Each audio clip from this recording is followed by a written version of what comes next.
Porra.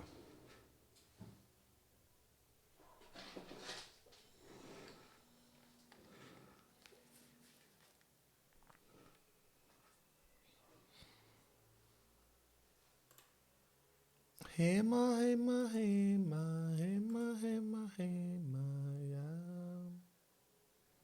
Ai, ai, ai.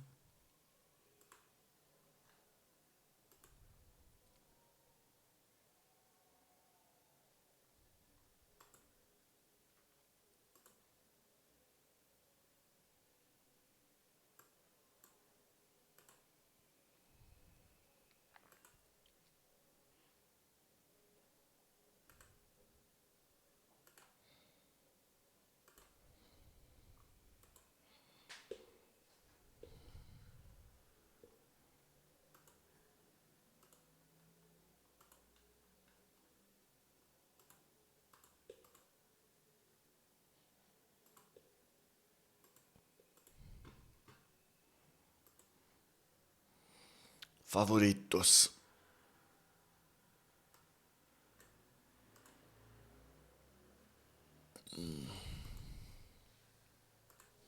Pera aí, pessoal, deixa eu compartilhar aqui, ó.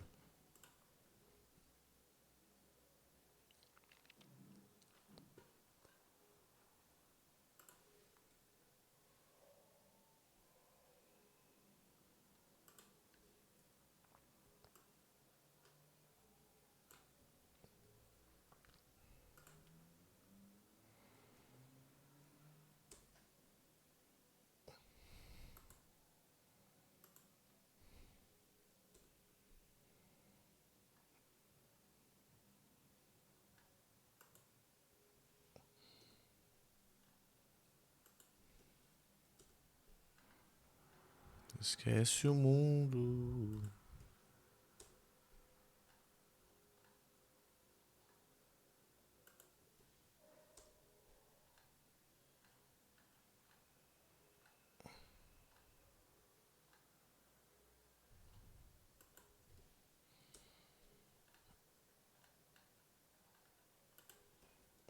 Deixa eu compartilhar aqui, pessoal, pera aí.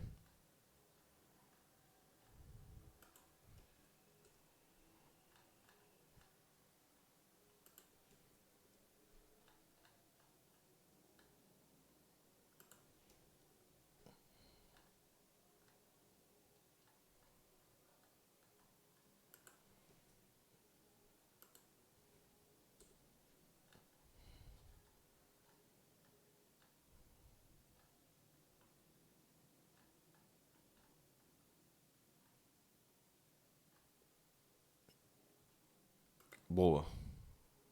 Capítulo 12 aqui, né? Deixa eu mudar aqui. 12.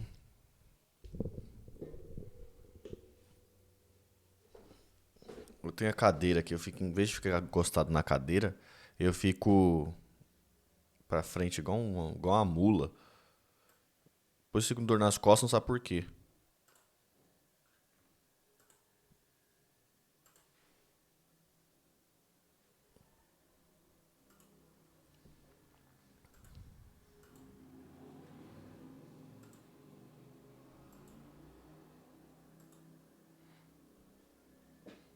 Deixa eu pegar água aqui também, gente, pera aí.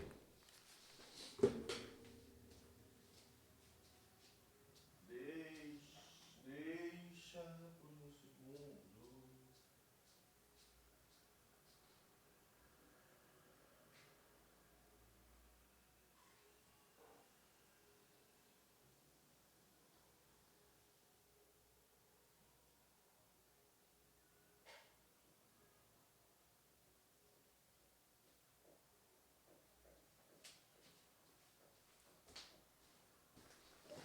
Pronto, peguei água.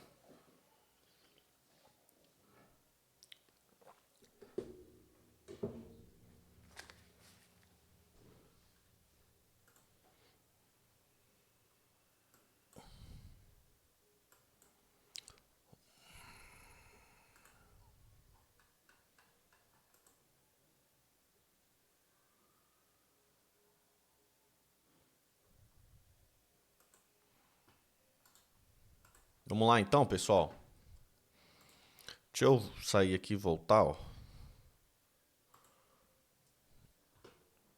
Que aí fica mais fácil fazer o corte, ó. Aí. Salve, pessoal. Bom dia. Vamos aí para a quinta parte da leitura do livro Brizola. Lembrando sempre, se você estiver escutando pelo futuro, a gente faz live todo dia às 10 da manhã, lendo os livros, menos de segunda-feira. E se você estiver vendo aí, ou escutando pelo Spotify, ou no futuro aqui no YouTube, lembre-se que a gente provavelmente deve estar lendo outro livro já de manhã no YouTube, tá bom? Para melhorar a experiência, se você estiver também vendo no futuro, clica na engrenagem, coloca na velocidade 1,25 ou 20, que melhora bastante aí a experiência. Lembre-se sempre, se estiver vendo pelo futuro, estiver vendo pelo YouTube no futuro, deixe um comentário, deixe um joinha, compartilhe. Fala o que achou desse episódio, porque isso parece que não, mas incentiva muito quem está fazendo o trabalho aqui. A internet tem dessas coisas assim. Às vezes a gente está fazendo um trabalho e parece que a gente está fazendo por ninguém. Ou por ninguém não, para ninguém. Ninguém está vendo. Então se você está vendo, está desfrutando desse conteúdo, deixa uns comentários aí, não custa nada e incentiva aí meu trabalho. Beleza? Não se esqueça de me seguir nas redes sociais e também pedir aí o próximo livro que quer que a gente leia. Beleza? É nóis, então. Vamos lá, então, capítulo 12. A cadeira vazia do Brasil na Internacional Socialista. Durante o regime militar, tudo que cheirasse a política internacional poderia ser considerado subversão. Se ao internacional adicionava-se socialista ou comunista, aí então o pau comia. Prisões eram certas, acompanhadas de torturas e mortes. No caso da Internacional Socialista, a IS, conhecida também como a Segunda Internacional, a história é um pouco conhecida no Brasil. Originalmente, fora construída em 1889 por partidos operários independentes e com relações flexíveis entre si. Com a Revolução Bolchevique de 1917, o movimento operário dividiu-se definitivamente. Comunistas de um lado, social-democrata ou socialista democrático do outro. Lenin, tão logo tomou o poder na União Soviética, criou a Internacional Comunista, que viria a ser a mãe de todos os conhecidos partidos comunistas, inclusive o Partido Comunista Brasileiro, o PCB. Reformatada em 1923 em Hamburgo, a IS iria sofrer nova divisão com os dramáticos acontecimentos na Segunda Guerra Mundial. Passada a tempestade nazifascista, ela foi reconstruída em Frankfurt, 1951, reinaugurando nova agenda. Apoiar os partidos social-democrata, majoritariamente europeus. Nos anos 70, foi decisivo seu apoio aos socialistas, que se restabeleceram nos escombros das ditaduras, como em Portugal com Salazar e na Espanha com Franco, abrindo caminhos para as novas lideranças, a de Mário Soares e a de Felipe González. Até 1976, a IS praticamente não teve envolvimento regular com a América Latina. A partir de quando Will Brandt, nascido Herbert... não importa o nome dele de nascido, né? Ex-chanceler da Alemanha, de 69 a 74, Prêmio Nobel da Paz, em 71, e criador da Ostpolitik, relaxamento com o leste comunista. Foi eleito presidente no 13º Congresso da IS, em Genebra, de 26 a 28 de 11 de 76. A IS nunca mais seria a mesma. Willy Brandt, com sua larga visão, entendia que o mundo ficava cada vez mais interdependente e conectado e que suas lutas democráticas seriam decisivas em todas as partes. Convidado pelo Banco Mundial em 77, Willy Brandt presidiu a Comissão Independente para Questões de Desenvolvimento Internacional, cujo relatório final foi entregue em 80, conhecido como Relatório Norte-Sul ou Relatório Brandt. Reler o relatório é refazer os caminhos da política internacional dos anos 80 até praticamente os dias atuais. São temas e políticas internacionais, com diagnósticos e recomendações, que ainda afetam grande parte das pessoas no mundo. Nele, Brandt apontava para os problemas do século XXI, mas os ouvidos estavam atentos quase que exclusivamente para o conflito entre as duas grandes potências, Estados Unidos e União Soviética. Foram poucos os que ouviram suas advertências para os perigos explosivos gerados pela discrepância entre os países ricos e pobres. Não era a única causa do problema, mas contribuiu para o aumento, inclusive, do terrorismo, instrumentalizado pelo fundamentalismo religioso. Além disso, a América Latina, deixada à sua própria sorte e como área de influência dominada pelos norte-americanos, à exceção de Cuba, pró-União Soviética, deveria merecer tratamento especial. Dentro de seus limites, passariam a ser influenciada pela concepção e prática democráticas da Internacional Socialista. No Brasil, a história dos partidos políticos e suas relações internacionais terá ainda de ser escrita. Na esfera da IS, desde os anos 50, já se tentava abrir contatos com partidos brasileiros. Nos arquivos do excelente Instituto Internacional de História Social, a IIHS, em Amsterdã, existe correspondência do secretário-geral da IS desde 62, com maior intensidade em 63, conjunto de correspondências com lideranças do Partido Socialista Brasileiro e, especialmente, com o Partido Trabalhista Brasileiro. O secretário-geral da IS da época, o inglês Albert Carney, escreveu ao então deputado Almínio Afonso, líder do PTB na Câmara dos Deputados, ao professor Alberto Guerreiro Ramos, como suplente substituiria Leonel Brizola na Câmara dos Deputados quando esse foi cassado.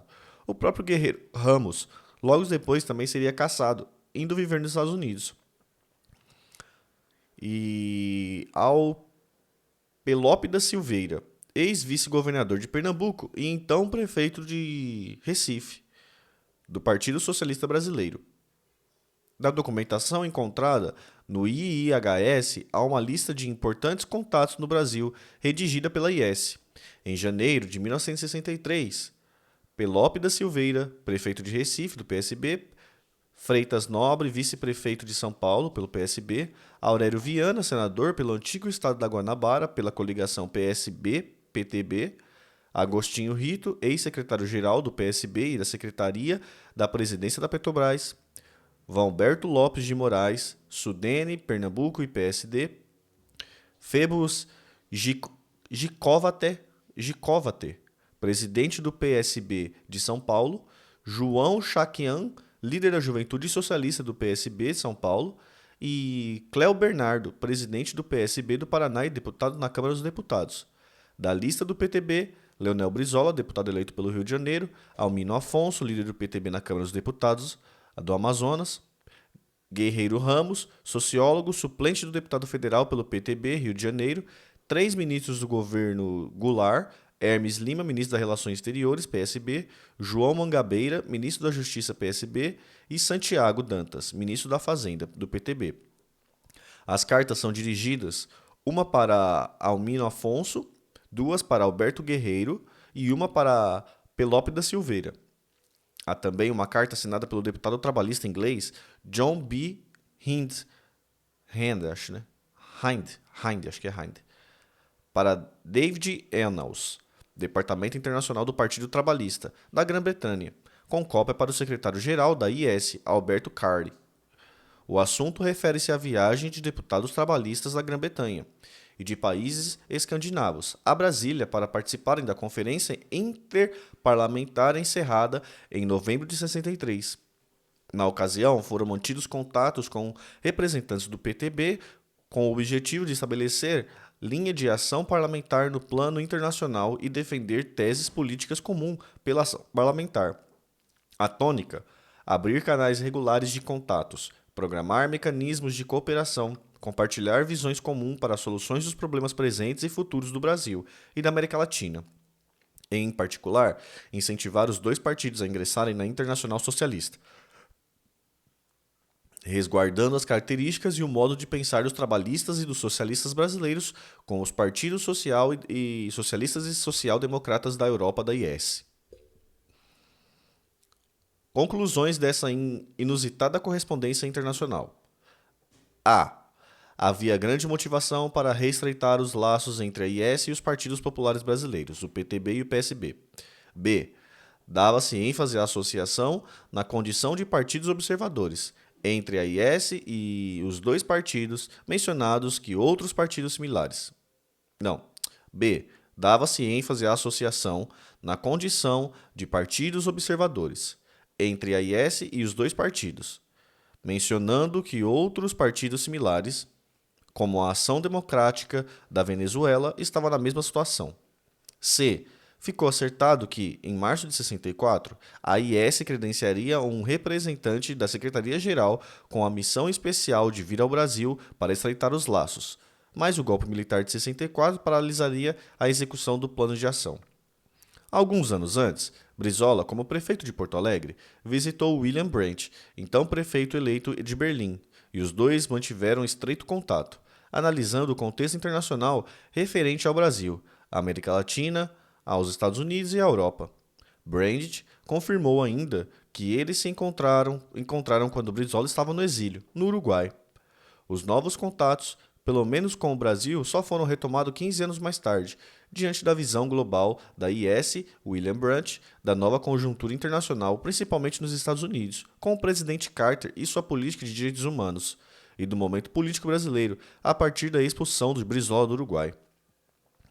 Nos arquivos da IS, no IIHS Amsterdã, Clóvis Brigagão encontrou correspondências entre a cúpula da IS com altos membros do governo Carter. Nelas, pode-se verificar o interesse do governo Carter para que a IS participasse e influenciasse o processo de redemocratização da América Latina. A partir de meados da década de 70, a Internacional Socialista intensificou suas missões. Mário Soares, Felipe González, representação de Olof Palme, primeiro-ministro da Suécia, além de ter promovido encontros, congressos, etc., por toda a região. Ampliou seus contatos com partidos políticos que se tornariam associados à IS, observadores, consultivos e membros plenos. Líderes latino-americanos tornaram-se futuros presidentes de países governados pelos partidos ligados ao IS, como Raul Alfonsín, na Argentina, Alan Garcia, no Peru, César Borgia, no Equador, e alguns outros da América Central e Caribe, que tiveram apoio, direto ou indireto, da Internacional Socialista. A exceção que não estava no programa foi Leonel Brizola, que não chegou à presidência do Brasil. No caso do foro da IS havia, de parte de nossos partidos políticos, falta de conhecimento ou interesse político e ideológico. Para o MDB, a aliança política de oposição permitida pela ditadura, a IS era considerada irrelevante. Até então não havia praticamente nenhuma articulação política a fim de se estabelecer contato, e muito menos associação. Para alguns políticos oposicionistas, a palavra socialista seria automaticamente confundida pelos militares como comunista. Para outros, o Brasil não deveria ter nenhum interesse nessa associação com revisionistas, sociais-democratas europeus, bem como do resto do mundo.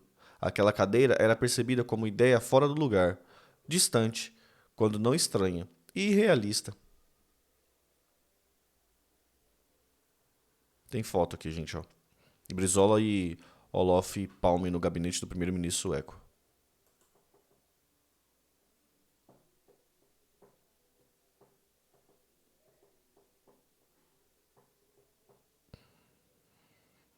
Tão bonito, tão elegante.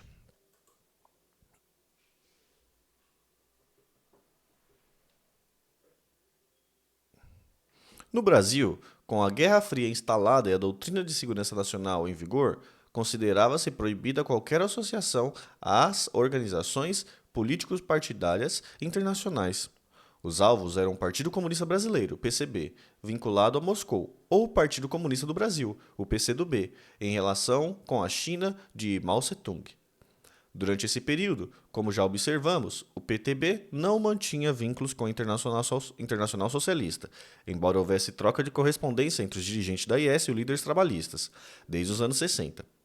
Comparativamente, o extinto PDC, Partido Democrata Cristão, também não mantinha vínculos formais com a Internacional Democrata Cristã, hoje internacional no Centro Democrático.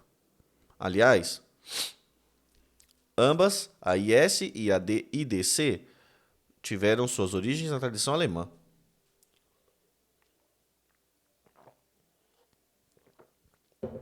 No período da ditadura, a vinculação de qualquer partido político brasileiro com organizações políticas internacionais era considerada crime contra a segurança nacional. No entanto, Vários partidos socialistas e sociais-democratas de outros países latino-americanos, como o Partido Socialista Uruguaio, um dos mais antigos do continente, e do Partido Socialista Chileno, mantiveram seus vínculos com a IS, mesmo durante a ditadura naqueles países. Brizola, logo ao chegar a Lisboa, declarou que o trabalhismo brasileiro tinha afinidade com partidos sociais-democratas europeus e que ele iria buscar contatos com essas lideranças. Era um ato arriscado, mas chegara o momento de agarrar a oportunidade e pegar o trem que passava. Era hora de sentar na cadeira vazia. Suas conversas com Mário Soares e com o PS português seguiram essa linha de raciocínio, até que a oportunidade pôde, enfim, ser concretizada. Alguns dias após sua chegada, em almoço na casa de Mário Soares, em Sintra, o assunto foi finalmente abordado e a convergência criada. Brizola passaria a frequentar as reuniões dos socialistas europeus, que ampliava a ação política além do velho continente, na condição de observador e líder nacional do PTB que se reorganizava.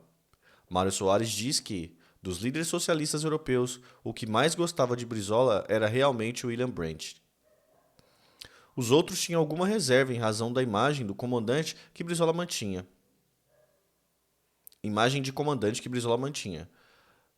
Mitterrand nunca gostou muito de Brizola. O Partido Socialista Francês tinha, inicialmente, resistência. Também o Felipe González tinha certa resistência. Eu, Mário Soares, por diversas vezes, lhe disse: Ó, Brizola, você tem que atualizar seu vocabulário. Ele me pediu 2 passaportes, um para suas viagens pela Europa e América Latina e o segundo para visitar o leste europeu. Não queria que soubesse para onde iria e o que faria.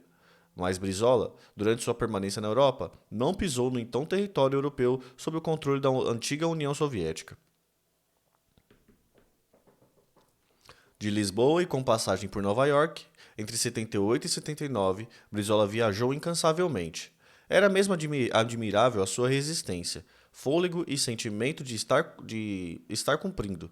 Agora mais adulto e maduro, cessa então sua responsabilidade histórica de reconduzir o trabalhismo a serviço de seu país. Dupla jornada: manter contatos, ter encontros e realizar entendimentos com líderes e dirigentes europeus da Internacional Socialista e, ao mesmo tempo, reencontrar velhos companheiros e conhecer novos exilados, sempre com seu realejo e a tiracolo. Instalada em Nova York, Brizola iniciou os primeiros contatos com os líderes dos partidos que compunham a Internacional Socialista. Seu primeiro interlocutor foi o historiador Luiz Alberto Moniz Bandeira. Brizola havia passado de suas primeiras notas do realejo sobre a anistia a entoar as notas da reorganização do trabalhismo. Ele havia pedido a Trajano que indicasse alguém que pudesse assessorá-lo e que falasse inglês e alemão. Pediu que também procurasse Franklin de Oliveira, que havia trabalhado com ele no Rio Grande do Sul e agora era assessor do Dr. Roberto Marinho nas organizações Globo. Acreditava que alguém pudesse intermediar a vinda de Franklin, sendo acentuado o lin com força no acento agudo. Como é que é? Sempre acentuando o lin com força do acento agudo. Franklin, acho que é isso, né? Franklin. Para Nova York, sempre... Peraí, deixa eu ler de novo. Acreditava-se que alguém pudesse intermediar a Franklin de... Acreditava que alguém pudesse intermediar a vinda de Franklin para Nova York, sem prejuízos de seu salário naquela empresa. Categoricamente, afirmava que seria por pouco tempo. Trajano procurou um amigo comum para falar com o Dr. Roberto Marinho e o próprio Franklin de Oliveira, mas este não era mais aquele que inflamava a plateia estudantil nos anos 60. Fisicamente não mudara muito, mas o espírito era de um guerreiro retirado e sem grande ânimo para encetar nova marcha. Não posso, dizia, como quem tentando convencer a si mesmo do absurdo que seria àquela altura repetir o que fizera 15 anos antes. Eu caí uma vez nessa conversa do Brizola de apenas alguns meses. Foi assim que ele me convenceu a ir para o Rio Grande. Acabei ficando lá por 2 anos. Custei a reorganizar a minha vida. Tenho por ele profunda admiração e respeito, mas não há a menor hipótese de eu aceitar o convite. Fico honrado, mas não posso aceitar. O amigo comum sairá com estas. Não há a menor possibilidade do Dr. Roberto liberar o Franklin para ir a Nova York. O Brizola está louco. Ele tem que entender que o tempo dele já passou.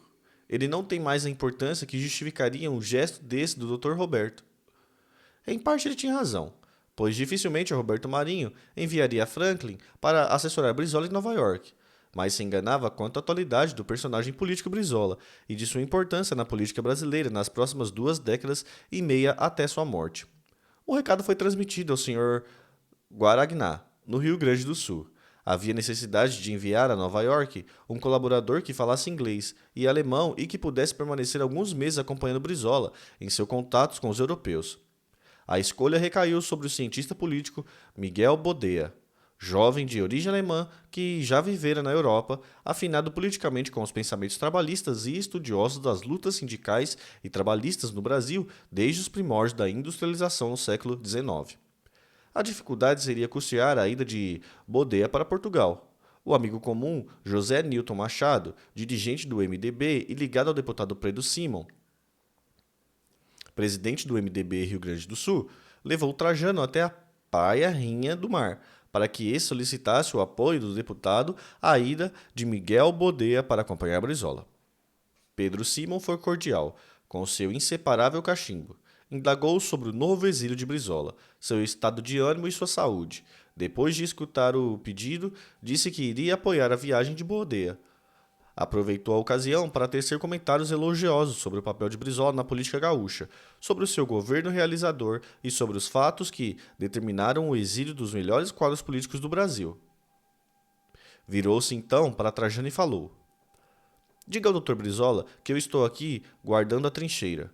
Eu sou um político de quarta linha e só cheguei à posição que ocupo hoje porque foram caçando. Modéstia do então deputado.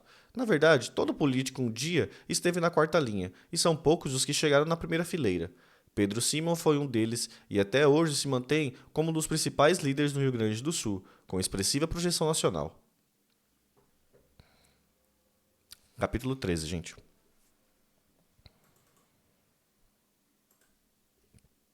Peraí, deixa eu tomar uma água.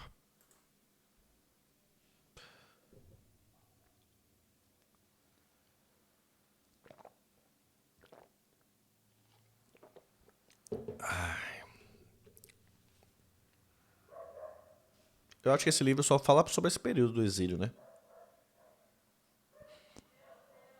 Porque ele já tá indo pra metade já e não vai falar até a morte dele, não.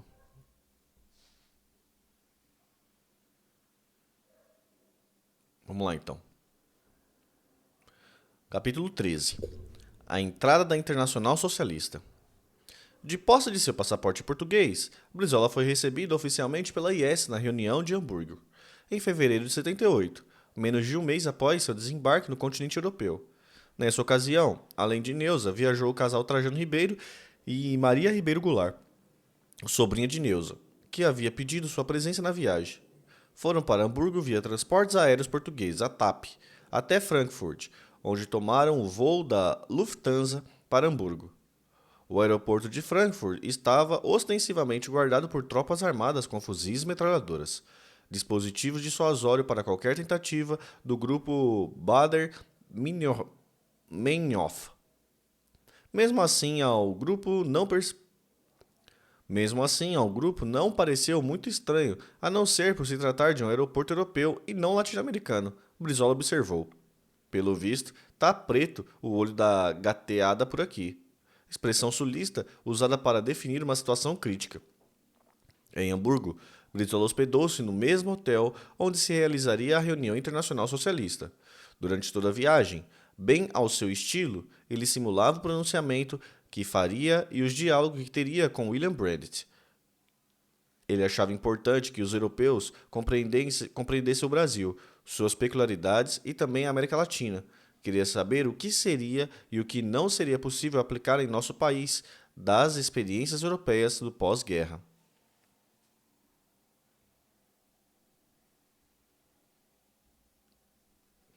Especialmente as desenvolvidas pelo Partido Socialista Europeu, nas recentes experiências portuguesas e espanhola. Esses exercícios se estenderam noite adentro e ainda no dia seguinte, no café da manhã, dia da abertura da reunião da IS, Brizola era alguém que os europeus identificavam como os mais importantes liderança latino-americana naquele momento. Sua passagem por Nova York e o destaque que as mídias brasileiras e estrangeiras deram ao fato não passaram despercebidos pelas lideranças europeias. Quanto mais não fosse pelo valor estratégico para a expansão dos interesses europeus que a América Latina, e particularmente o Brasil, passava a representar, 500 anos após a primeira vitoriosa incursão. Salve TM Ramalho, obrigado pelo follow. Seja bem-vindo. Quem é TM Ramalho?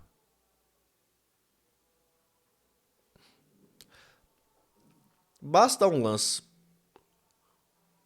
Basta um lançar de olhos sobre o atual panorama econômico brasileiro para se identificar a presença europeia marcante, em alguns setores preponderantes.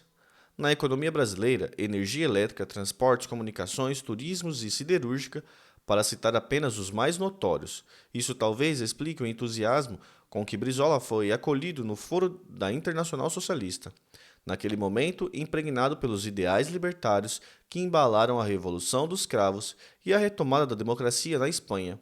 Isso sem falar da queda, em estilo dominó, que cada uma das ditaduras implantadas meticulosamente pelos interesses dos Estados Unidos, desde o Panamá até o Uruguai, passando pelo Chile de Pinochet, pela Argentina dos milhares de desaparecidos e do Brasil.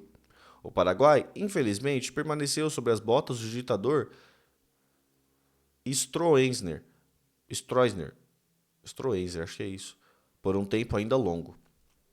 Não escapava às lideranças da IS a trajetória nacionalista de Brizola e suas posições críticas, particularmente em relação a presenças predatórias de capitais americanos no Brasil, o que o levou a nacionalizar nos anos 50 e 60, quando governara o Rio Grande do Sul nada menos do que dois gigantes norte-americanas, a ITT e a Bond Share. Na verdade, a entrada naquela manhã ensolarada de Hamburgo, de Brizola no enorme salão onde se reunia a nova Europa, completamente refeita da tragédia porque passara 35 anos antes, significava um reencontro entre a velha mãe e a sua filha América, afastadas durante décadas. Para Brizola, era finalmente a possibilidade de falar ao mundo e ao Brasil de alto de uma das mais respeitadas e prestigiosas tribunas, consagrado pela principais liderança do mundo.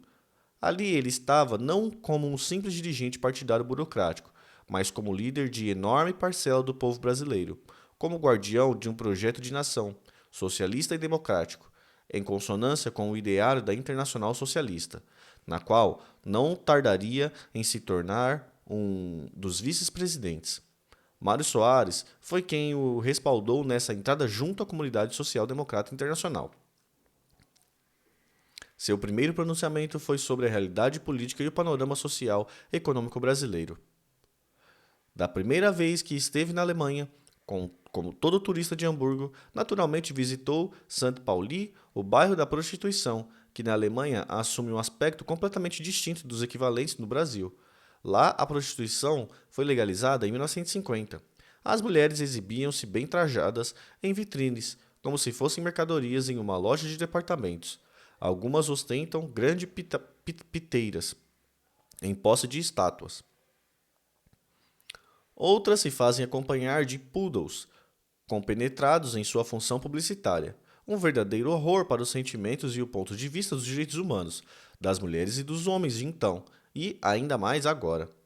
O bairro é composto quase que somente de casas. As ruas impecavelmente limpas não denunciam a atividade que ali se desenvolve, com a presença das mulheres na vitrines. Cabaré e boates apresentam shows variados. Brizola, na noite do encerramento da reunião da Internacional, anunciou para Neuza, Trajano e Maria o programa turístico. Vamos jantar e depois vamos a St. Paulin, assistir a um show. Todos concordaram e ele ficou satisfeito. Sua presença na reunião da IS fora bem sucedida. Foi saudado por diversos líderes socialistas em suas intervenções, especialmente por William Brandt e Mário Soares, seu anfitrião em Portugal, que o chamava de camarada Brizola. Fez, como sempre, um pronunciamento longo e, mesmo assim, agradou a audiência.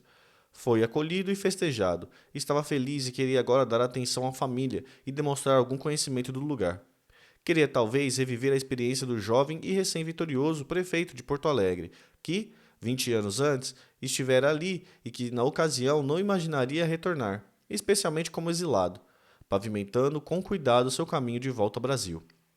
Lá estavam os quatro, representando duas gerações, assistindo a um espetáculo que, visivelmente, não era o que Brizola imaginava proporcionar aos seus acompanhantes. Tratava-se de um show erótico, com um casal de atores completamente nus que se embolavam no palco, ao som de uma música sugestiva, de uma coreografia escandalosa para a geração de Brizola, mas nem tanto para a de Trajano e a de Maria, protagonista da revolução dos padrões comportamentais de 68.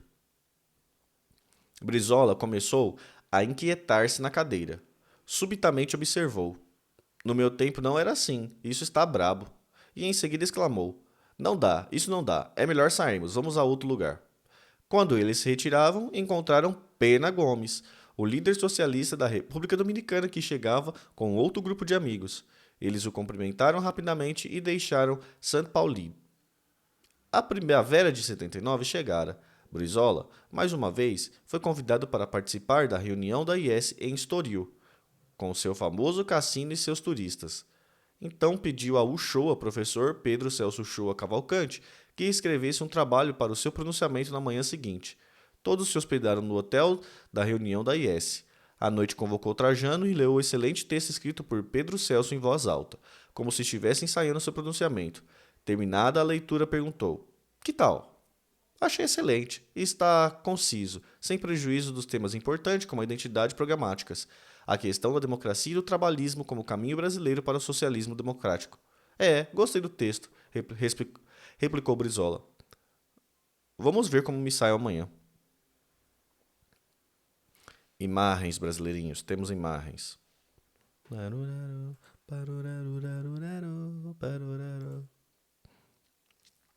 A imagem. Brizola em reunião da IS com o líder Willy Brandt, primeiro-ministro da Áustria, Bruno Kreisky, o líder do Partido Trabalhista de Israel, Simon Peres, Bettino Craxi, primeiro-ministro da Itália, do PSI e entre outros.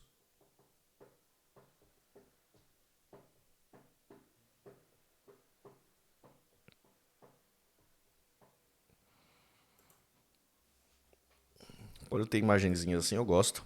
Uma mágoa.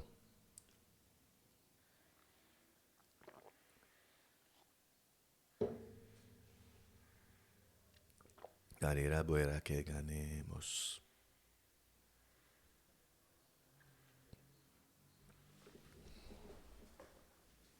Vamos lá. Na manhã seguinte, após o café em companhia de Mário Soares, se dirigiram ao salão da reunião.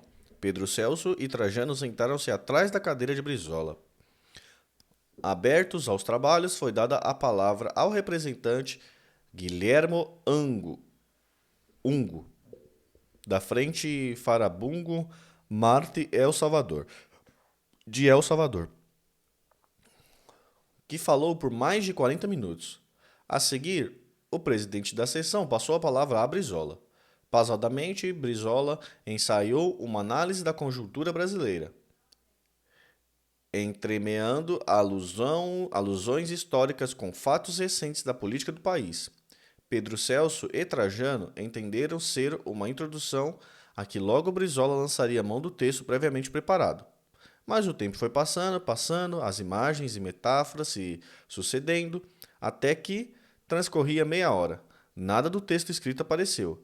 Aí aconteceu outro episódio a ser registrado. O presidente da mesa enviou a Brizola um bilhete alertando de que seu tempo se esgotara. Brizola ignorou o bilhete e seguiu seu discurso. Mais 10 minutos, e o presidente o interrompeu em espanhol. "Senhor Brizola, lamento se o tempo está esgotado. Por favor, conclua sua ponência." Lentamente, Brizola reinicia seu discurso. "Eu venho de um país pequenino, do sul da América, um país sem muita relevância e que não merece ser ouvido nessa reunião. Diante dessa responsabilidade, eu peço licença para me retirar, senhor presidente." E levantou-se para sair. Em pânico, o presidente dessa sessão se esforçou. "Por favor, camarada Brizola, não entenda mal mis palavras. Usted tiene el tempo que quiera para concluir sua ponência. Además, sua presença para nosotros é muito importante. Como el grande país que O Steder representa. Brizola voltou a sentar-se, meio contrariado, mas retomou seu discurso, logo concluído. Irritados com aquela situação constrangedora que, por pouco, não resultara no rompimento de Brizola com a Internacional Socialista, Pedro Celso e Trajano partiram imediatamente para Lisboa. Trajano retornou a Estoril na manhã seguinte e Brizola, ao vê-lo, disparou rindo. Foram para a Boêmia, não? Não, governador. Tínhamos uns problemas para resolver em Lisboa. E o professor?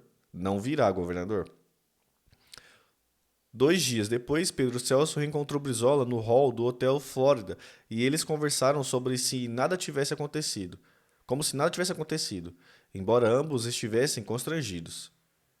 Em outra ocasião, Brizola, acompanhado de Darcy Ribeiro, fora convidado por Felipe Gonzalez para participar do importantíssimo congresso do PSOE. Abre, paren... Abre parênteses, pessoal. O 18º, não, o 28º, em 19 de maio de 79, em que ficou legitimada a liderança dos filipistas contra marxistas e outras correntes mais à esquerda. Felipe Gonzalez ouviu, calado, muitas críticas, algumas severas, contra eles e sua liderança. E no final pediu desculpas e ganhou o apoio do PSOE. Quando voltou do 28º Congresso de PSOE, Brizola disse ter ficado, ao mesmo tempo, espantado e admirado com o debate no interior do PSOE, durante o qual o termo marxista fora suprimido e as lideranças de Felipe Gonzalez contestada. E em seguida, com a autocrítica do próprio diante do Congresso repleto, foi reconduzido a liderança e a direção do PSOE por mais algumas décadas. Nesse contexto de namoro com a IS, Brizola teve um marcante encontro secreto, não divulgado pela imprensa, com o presidente da IS, William Brandt, na Suíça. Brandt planejava visitar o Brasil e pediu a Brizola que o colocasse a par da situação política brasileira, da política de Geisel, do projeto de anistia e da reorganização partidária. Novamente, Pedro Celso Cavalcante foi convocado por Brizola para preparar um documento a fim de que Brandt, caso quisesse, fizesse uso dele durante a planejada visita ao Brasil, que não ocorreria em razão de sua saúde, que se tornaria frágil. Em algumas entrevistas dadas aos jornais brasileiros entre 79 e 80, Brandt fala abertamente de sua aproximação com Leonel Brizola, mencionando o PTB, sem, contudo, deixar de citar líderes oposicionistas do MDB. Inicialmente, em 1º de junho de 79, em entrevista a um grupo de jornalistas brasileiros que visitava a República Federal da Alemanha, Brandt disse ter conhecimento de que o ex-governador gaúcho Leonel Brizola estava tentando reorganizar seu partido, o PTB. Respondendo sobre seu contato com Brizola, Brandt disse: "Não tenho visto Brizola nos últimos meses. Já o conheço há muitos anos, quando eu era prefeito de Berlim Ocidental e ele, então prefeito de Porto Alegre, me visitou. Soube depois que pretende reconstruir seu partido a partir de Lisboa, mas é um processo em que não me imiscuo porque não quero interferir em assuntos internos do Brasil, mas acompanhamos com grande interesse o processo de liberalização e, espero, de democratização, porque consideramos o Brasil um importante parceiro futuro na cooperação internacional." Outra história inesquecível desse período foi a reunião, poder-se-ia dizer secreta, na Suécia, já diante do máximo do inverno sueco, no início de 79. O então chanceler Bruno Kreisky, austríaco e judeu, propôs a Organização da Libertação da Palestina, OLP, liderada por Yasser Arafat, entrasse na IS na condição de observador, com a oposição clara de Shimon Peres, líder dos trabalhistas israelenses. Mário Soares havia convidado Brizola a participar, como observador, daquela reunião. E Clóvis Brigagão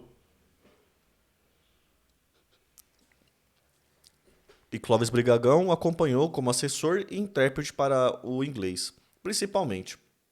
Brigagão costumava resumir bem as falas de Brizola, mas este achava que Clovis não dava todas as palavras que estavam sendo ditas. E o Brigagão lhe respondia que o inglês é uma língua que reduz muito as frases. Mesmo assim, sentia-se que Brizola não ficava satisfeito com a explicação. Naquele clima de inverno sueco, o ambiente era demasiadamente tenso. Alguns eram partidários da ideia de se aceitar a entrada da OLP, inclusive William Brandt, que presidia a reunião com Kreisky. Outros, como o PS francês de François Mitterrand, não estavam tão firmes em se alinhar com a proposta. Arafat encontrava-se hospedado no mesmo local, mas fora do plenário da reunião, esperando o momento próprio para ser convidado a entrar no salão e, como observador, ser homenageado pela cúpula da IS. A discussão seguia seu curso, uns a favor, outros contra a OLP, de Arafat. Durante o intervalo para o café e o descanso necessário, dentro daquele ambiente demasiadamente crítico, Shimon Peres e seus companheiros vieram conversar com Brizola e saudá-lo de forma amigável e até efusiva. Clovis fez a tradução resumida da conversa para Brizola e parecia que eles estavam em um ambiente fraterno. No final da tarde, todos já bastante esgotados e sem que chegassem a uma conclusão sobre a entrada ou não da OLP na IS, Brizola subitamente levantou a mão e pediu a palavra. Clovis lembrara-se de ter ficado arrepiado e ter-lhe soprado uma frase. Governador Brizola, este assunto não é... Mas ele já iniciara a sua prosa. Partiu da constatação de que o fenômeno do terrorismo de grupos deveria, sim, ser totalmente condenado e alongava seu discurso, com a tradução de sentido geral e curta que lhe desagradava, com comparações e casos, até que, passados mais de 10 minutos, destacou que havia também que se condenar o terrorismo de Estado, referindo-se ao caso de Israel. A reação foi instantânea. O grupo dos trabalhistas israelenses, liderado por Simon Peres, levantou-se de suas cadeiras, abrindo as portas do salão, batendo-as com força e retirando-se do plenário. Alguns membros de outros partidos movimentaram-se pela sala. Bruno Kreisky, que comandava a reunião na mesa central, viu-se diante de uma situação descontrolada. Instalou-se uma confusão e a reunião não mais voltou a ter ordem. A dispersão foi, pouco a pouco, se alastrando e o final foi melancólico. Sem que se aprovasse qualquer resolução, Brigagão apenas sussurrou no ouvido de Brizola. Governador, esse assunto não era para o nosso calibre. E ele, resposta pronta.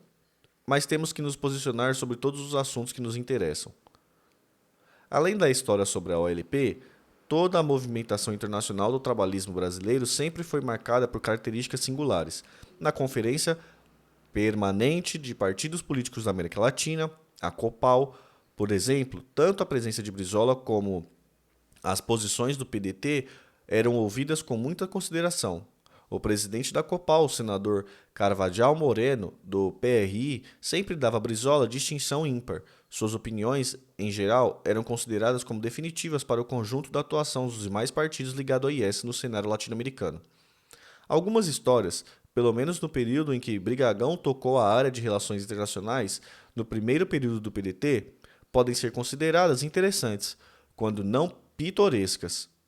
Certa vez, no Comitê da IS da América Latina, convocou reunião deliberativa sobre a ação da FSLN, Frente Nacional de Libertação Sandinista da Nicarágua, movida contra o Estado da Costa Rica e seu partido no governo, o Partido de Libertação Nacional, PLN, na Corte Internacional de Justiça, devido à histórica situação da Costa Rica apoiar as ações dos contras dentro do seu território. Lá estavam políticos europeus ligados ao partido membros da IS, dirigentes da própria IS, representantes de partidos afins da América Latina e observadores, como os sandinistas. A discussão toda marchava no sentido crítico à oposição da Costa Rica e do PLN contra os sandinistas. No café da manhã, antes da reunião, um cubano foi até a mesa de Brigagão para conversar sobre a posição do PDT e de Brizola, que, segundo ele insistia, certamente seria favorável à FSLN. Ao ouvir as razões dos participantes contra a Costa Rica, chegou a vez do Brigagão opinar. Desenvolveu o seguinte raciocínio. Primeiro, a IS não era o foro apropriado para examinar tal ação entre um partido observador da IS e um Estado, e que, Portanto, tal debate ou discussão deveria ser realizado em outro foro mais adequado. Segundo, que o Partido da Libertação Nacional, além de ser um dos primeiros partidos da IS na América Latina, era membro efetivo, enquanto a FSLN era observador e, portanto, não tinha o mesmo poder de deliberação no âmbito da IS. O terceiro pediu aos participantes que encerrassem a discussão e passassem a outros assuntos da agenda da reunião. Claro, houve reações imediatas, e o ex-presidente da Venezuela, André Pérez, coordenador da mesa do debate, chegou a gaguejar ao tentar restabelecer a discussão, mas o ambiente já havia sido modificado pela posição de Clovis, e praticamente todos os demais partidos da América Latina e da Europa também passaram a opinar favoráveis a essa visão. A sessão terminou ali. O cubano logo veio até Clovis, bravo, o acusando de trair e ameaçando passar uma mensagem ao Brizola, reportando aquela posição, que não seria a mesma dele. Na chegada ao Brasil, Brizola esperava pelo Clovis no aeroporto do Rio com o Jesse Sarmento, e logo contou-lhe que fora informado sobre a reunião, mas que o cumprimentava pela posição que ele também teria tomado. Em outra ocasião, o homem forte do Panamá, general Omar Torrijos, que assinara os dois novos tratados do Canal do Panamá com o governo Carter, conhecidos como os Tratados Torrijos-Carter, de 77, restituindo à zona do canal à soberania do Panamá, anunciaria as primeiras eleições legislativas, depois de 12 anos, para que seu PRD, Partido Revolucionário Democrático, ganhasse força. O PRD convidou então observadores da IS para acompanhar as eleições legislativas em curso em agosto de 80. Vou trocar a música aqui, peraí.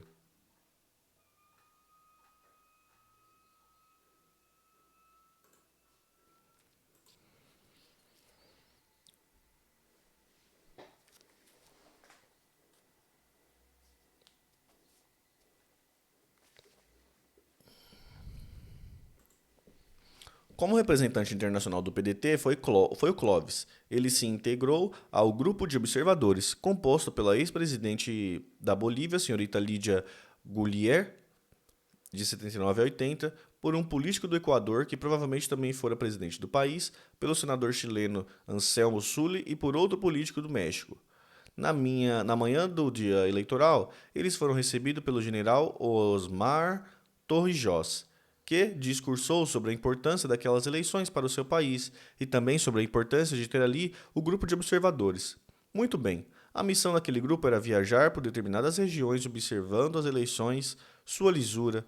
Os observadores, os observadores partiram para o aeroporto, lá estava um aviãozinho bem pequeno. As 6 pessoas, como o piloto, ficaram bastante apertados e muito desconfortáveis.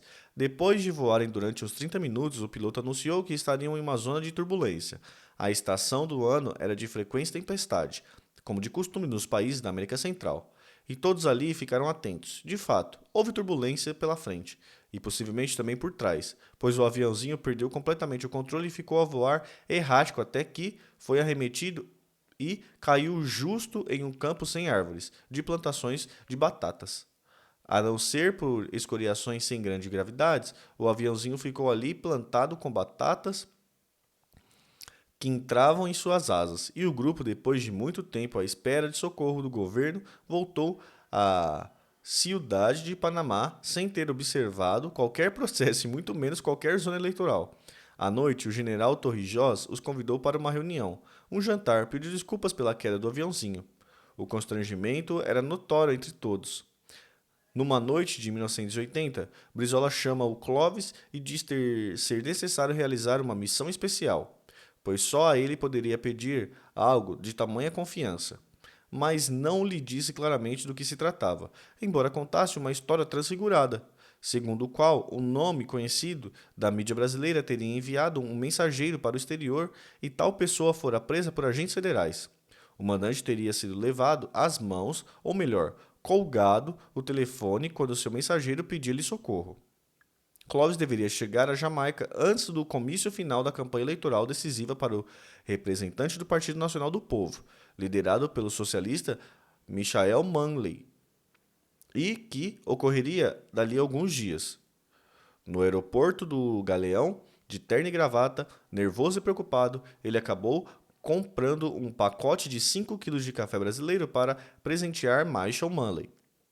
Desceu do vigiadíssimo aeroporto de Miami sentindo calafrios. Passou pelo controle e, a seguir, tomou o avião da Air Jamaica, chegando pouco menos de 2 horas mais tarde ao aeroporto de Kingston, carregando a sua maleta com a mensagem e a caixa de café. Lá estava à sua espera a equipe de Mully. Foram direto para a residência deste, em uma casa ao estilo inglês colonial.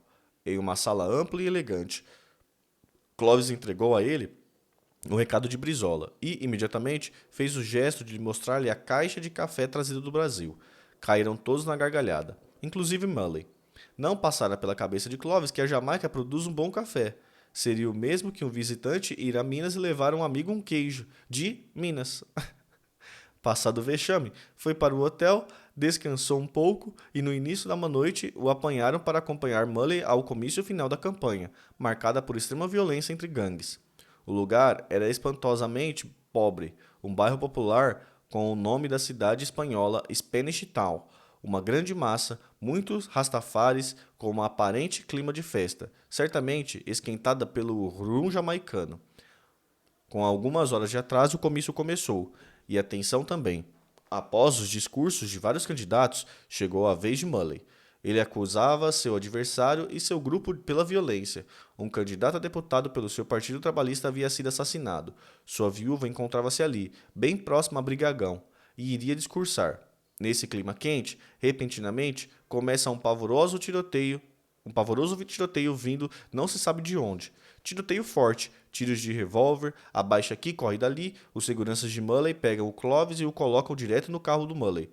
Ele pede que o levem direto ao hotel, onde não conseguiria dormir pensando naquele tiroteio e no risco que havia corrido. Logo de manhã, Brigagão liga para seu contato, que veio apanhá-lo no hotel e insistiu para que fossem a um bar do aeroporto, onde lhe ofereceu um rum servido com leite. Pavoroso. Brizola, junto com Jesse Sarmento, esperava por ele, pela segunda vez, no aeroporto, e quando ele lhe contou a história do café e do tiroteio, os dois riram muito. Brizola só queria informação em saber se a Jamaica era maior ou menor que o estado do Rio, mas Brigagão insistia. Mas, governador, o tiroteio foi feio e eu estava ali no palanque.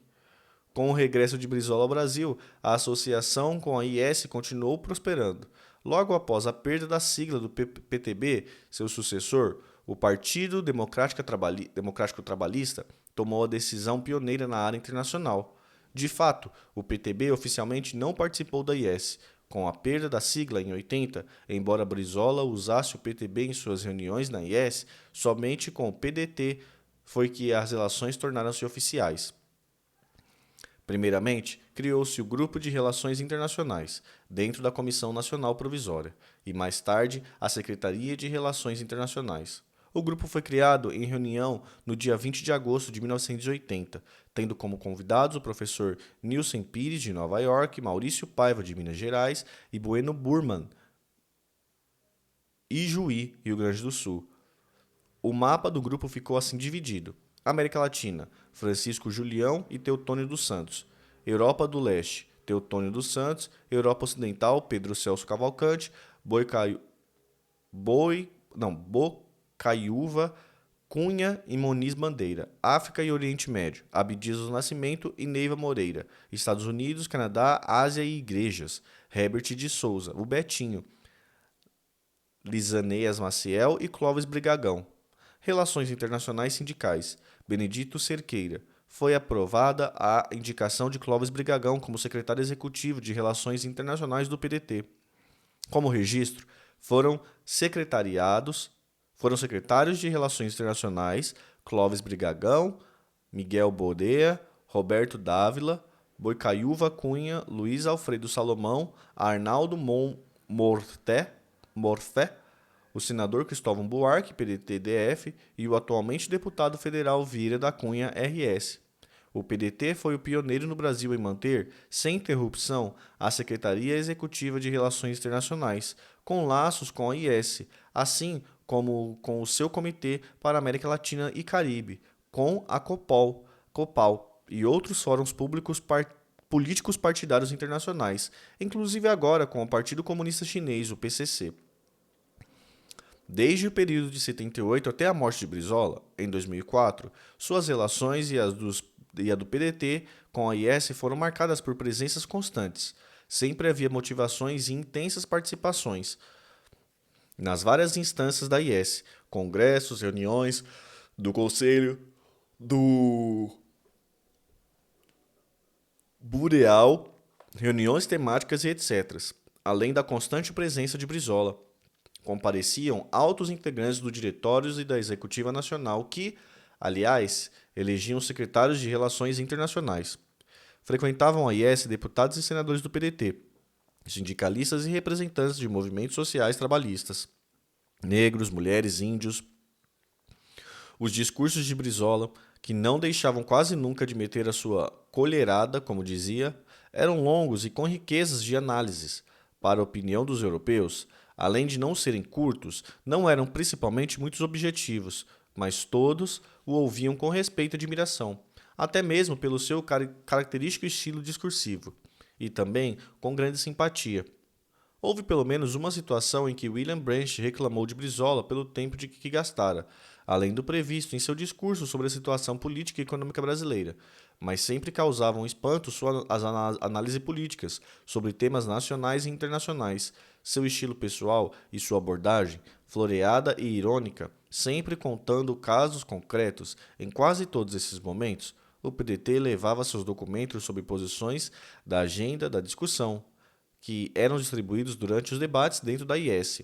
O processo de maior aproximação do PDT com a IS seguiu o roteiro normal. A reunião de Viena. Em 1985, a Bureal da IS decidiu recomendar ao Congresso o pedido do partido para tornar-se membro consultivo.